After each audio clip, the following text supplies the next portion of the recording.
stéréotypes sur les familles africaines. Statut Facebook de Stéphanie. Ma meilleure amie au collège m'a piqué mon mec au lycée. Julia, rip, tu vas tellement me manquer.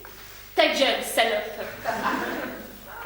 Et là, mes quelques 943 amis, statistiques délivrées par Facebook, qui font la queue devant mon cercueil. Ils sont beaux, ils sont bons. Ils viennent me dire au revoir. Tu vas me manquer, Jamila. Il faut que je t'avoue un secret qui me pèse depuis tant d'années.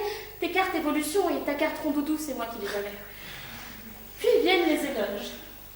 Jamila est petite, mais elle est vaillante. En somme, des gens qui m'aiment et qui me pleurent, et des faux culs qui revendiquent avoir été proches de moi pour être consolés par manque d'affection.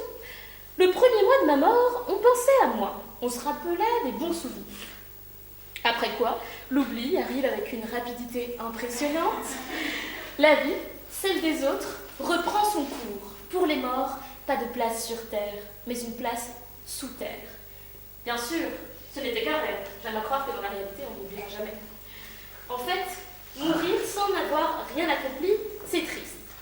Oui, même notre cher président du BDE, en fait c'était une dédicace pour lui, mais il n'est pas là ce soir, tu ne peux pas te permettre encore de mourir.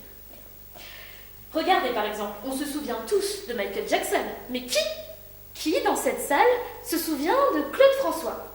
Ah, pardon, j'avais oublié, on était en France. Désolée. Il faut donc vivre pour mieux mourir. Marquer l'histoire pour qu'on ne nous oublie pas. Après tout, c'est le propre de l'homme que de ne vouloir ne jamais mourir. Vivre après la mort, à travers le souvenir des autres. Donc, nous sommes tous curieux de savoir ce qui se passe après. Mais nous ne sommes pas aussi fascinés par ce qui se passe pendant, par le fait même de mourir.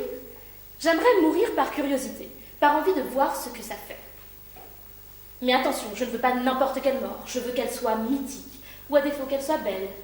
Je ne veux pas finir dans le Darwin Awards des morts les plus débiles. J'aurais pu vous citer l'exemple de Robert Boileau, mort étouffé par une saucisse de 15 cm. Mais nous allons nous abstenir là. Comprenez-moi, j'aimerais mourir en beauté. Il faudrait donc que je meure au bon moment. Las Vegas.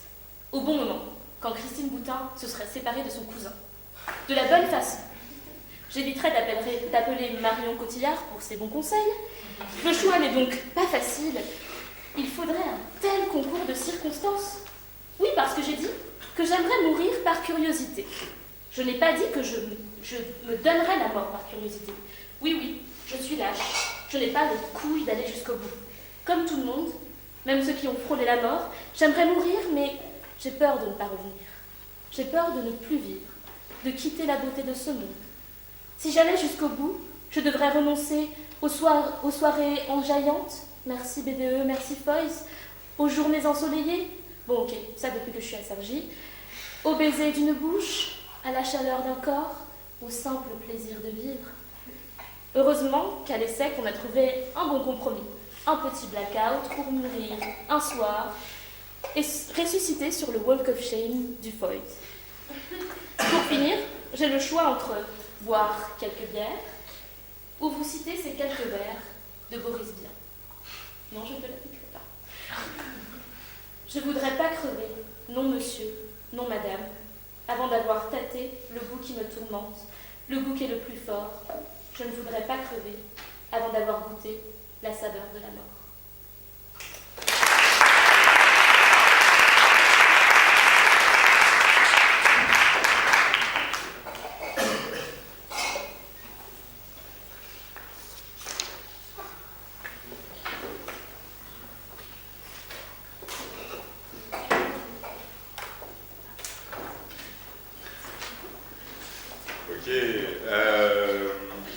C'était un discours qui était très imagé et on était clairement à ton enterrement, on voyait que toi t'étais star et tout,